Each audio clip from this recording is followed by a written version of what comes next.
Now, here's the big question. What does God want from us?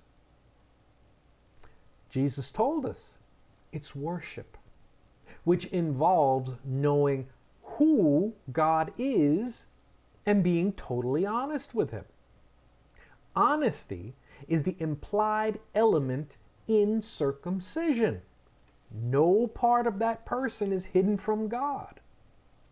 Again, read between the lines. As Paul said in Romans chapter 2, Jewishness, and I'm paraphrasing, is inward in attitude, faith, and obedience. Circumcision, which is the indication of the Abrahamic covenant, is of the heart. How? In attitude, emotion, and in will, and not in mere adherence to the Mosaic law. A true Jew focuses on pleasing God and not on pleasing people. This concept is seen in Jesus' conversation with the Samaritan woman at the well. Let's turn there. John chapter 4, starting at verse 13.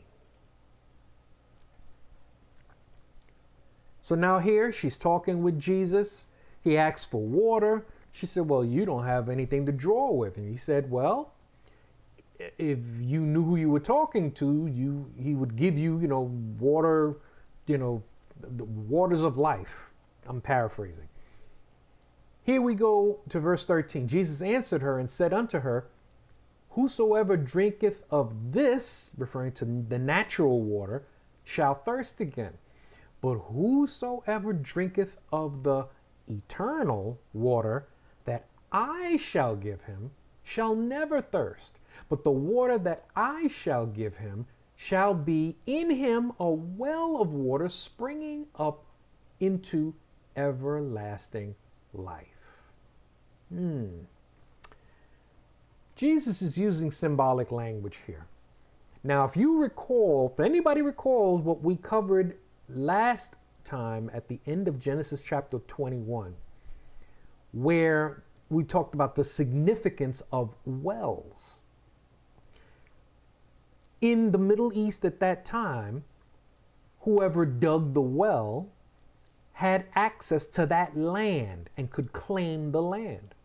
Now, if the well fell into disrepair, whoever repaired that well now had claim over the land around the well. They had rightful legal access to it. But look what Jesus just told this woman at the well. The water that I shall give him shall be in him a well of water springing up into everlasting life.